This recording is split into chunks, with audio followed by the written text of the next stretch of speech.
Music Mondays. This is something that him and I came up with. Basically, we're going to talk about different musical things because we're both musical people. You have brought this elaborate setup over, and you're going to kind of explain a little bit about how it works and maybe give people little tips and tricks. Yeah. About the MPC Live and how to use it to trigger external stuff. Yeah. Or use external stuff to play into it. Yes. You need to explain this shit. I actually specifically don't want to explain because it's my little secrets.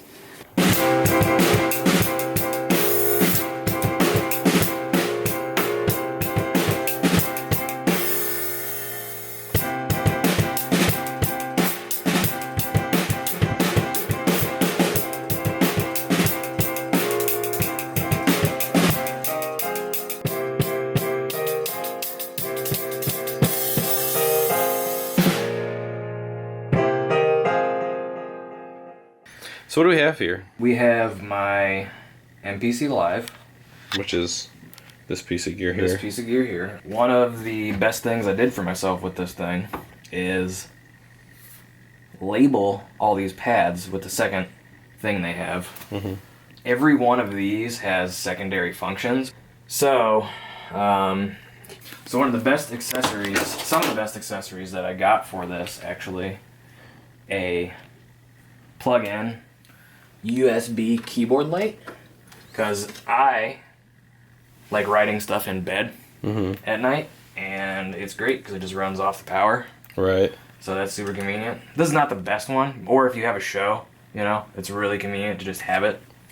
Mm-hmm. I'm not going to use it for the video, but yeah, this was like $8 on Amazon. These are awesome. And, you know, with these hubs, you can plug in as many USB MIDI devices as you want to, and it pretty much already automatically just knows what they are. And also this stand I got for like $30 on Amazon as a laptop stand. It is awesome. Like, using the MPC flat all the time is pretty terrible, actually, if you work on it for any length of time at all. Like, you gotta stand right over it, or if you're sitting, it's just super weird. I don't like it at all. It doesn't come with any props or anything. It's not angled. It's just like totally flat. So they make different onesies. They make like cheap little kickstand ones. They make all kinds of stuff.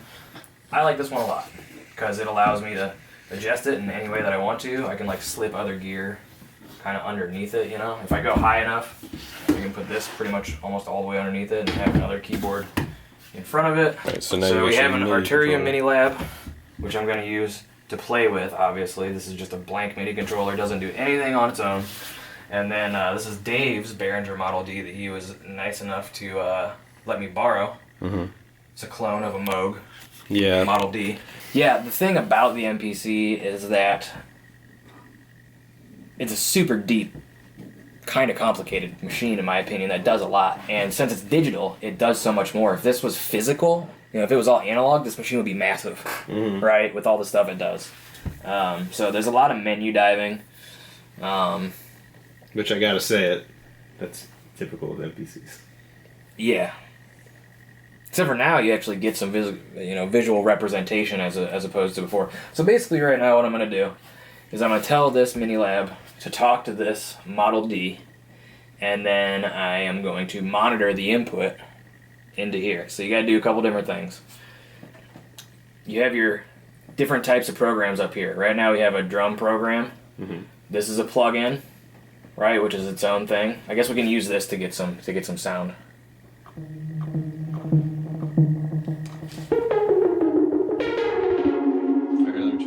And check the So yeah, we're gonna right now attempt to make a key group out of this. First I'm gonna show you how to even set it up. So we have an Arturia Mini Lab, which we have said, right? Arturia Mini Lab is just running off USB power through the MPC, which is super convenient because this is not plugged in, this is not plugged in. This is the only thing that needs plugged in because it is analog, right? So have to warm up the analog synth in there, but it's just being controlled through a USB. I prefer that. So I'm going to pick Arturia Mini Lab, and then the output, I'm going to send it to the Model D, right? Boom. So you got to set up your MIDI routing. That's done. Now we can play our Model D. That's our MIDI input, but we don't hear anything. And the reason we don't hear anything is because we have to enable the audio to monitor, right? So we have the audio out to our audio ins. Now we have to pick our audio track and arm it. And then we still don't hear anything, but we see that we're getting sound. See, disarmed, no sound, even though we have MIDI. Armed, we're getting sound, but we're not hearing the sound. And the reason we're not hearing the sound because the monitor is off. Now the monitor is on. So we can hear our Model D. Voila. I set mine to auto, which if it was in and you recorded a part, then you played it back, you wouldn't hear the playback. You would just hear the in. But with auto, when you play it back, it automatically switches and you hear the track you just recorded. So just for fun, let's record like a little audio thing.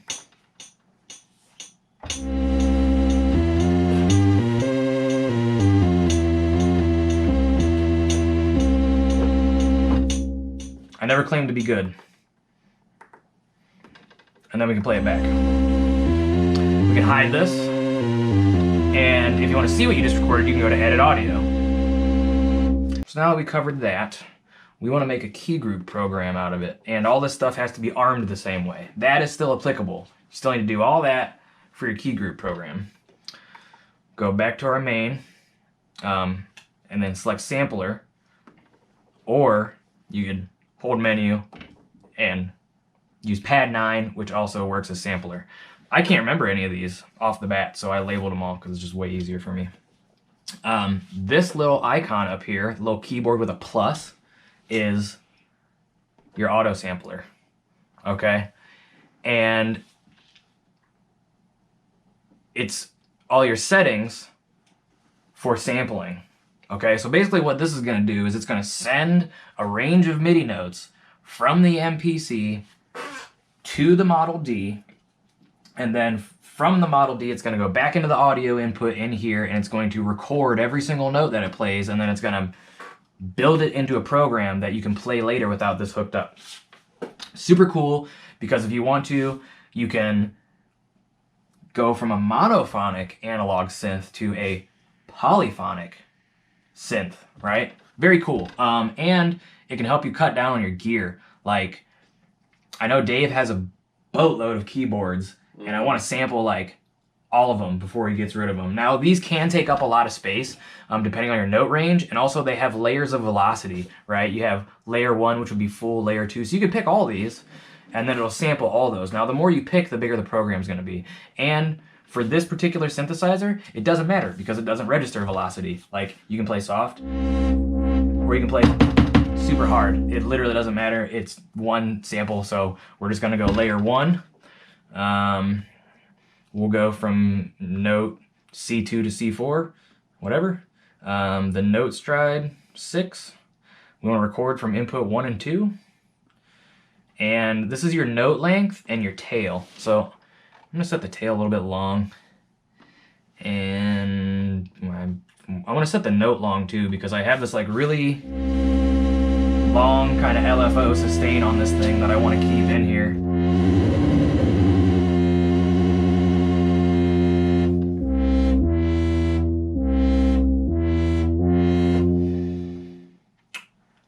Enable looping, I'm really not sure what that does. And auto trim start, I don't know what that does either. And it's telling me that it's going to take 28 seconds to run this whole thing, which is a pretty short amount of time.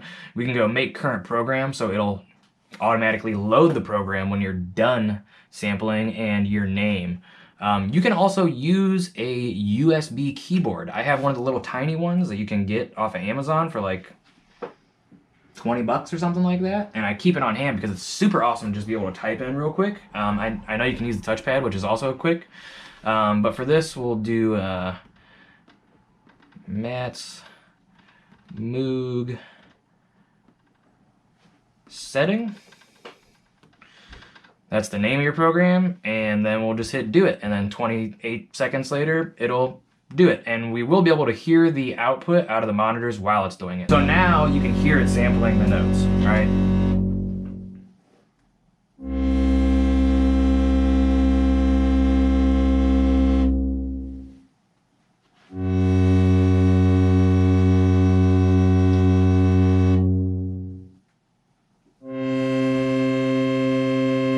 but so you'll notice that it only sampled like 5 notes. Yeah, not very many notes, and that's because what it does is, since this is a sampler, it'll repitch the range every so many. But now I can play it. And you said you can play it with polyphony now? I can. So effectively, you've made it into a poly B. I did. So just to show you that it's actually playing out of the. I mean, I already it's playing poly, so you should know. But I'll turn it off. You know, I can turn it entirely off.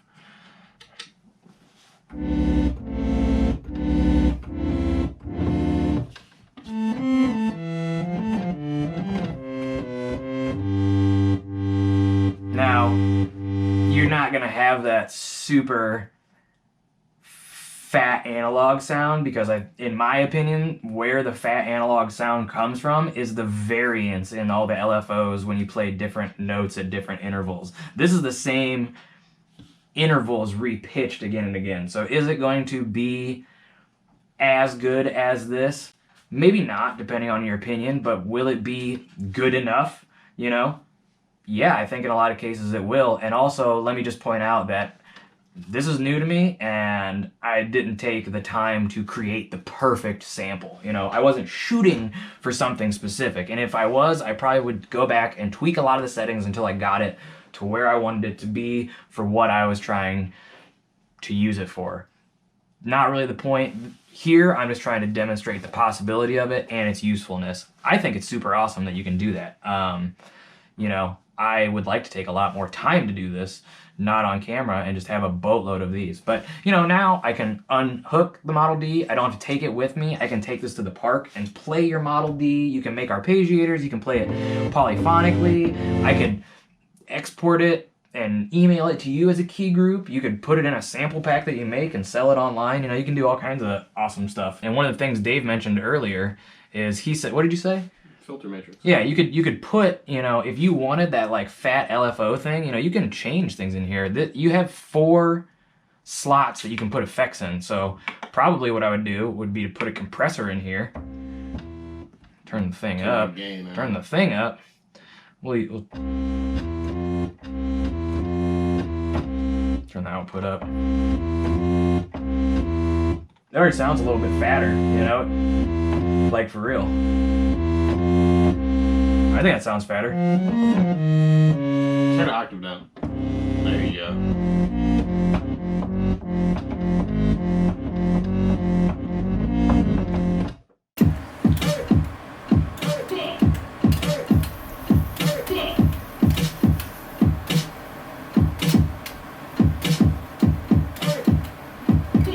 So Matt's a drummer, so you would know the. He's triggering the drum pads with his guitar. The problem is finding where everything is, because it's not a custom map. You really want to custom map it, right? Right.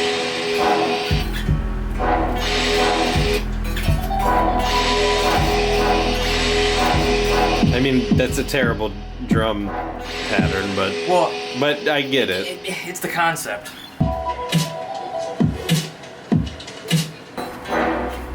Let's just explain this thing too real quick. So this is a Fishman triple play, and it's a pickup that goes over your strings, and it makes that into MIDI data, which is sent wirelessly from this to a dongle, which is over here. It's old technology. Roland came out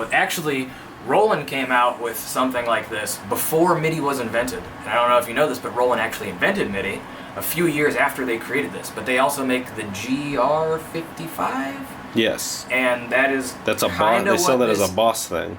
Kind of what this is.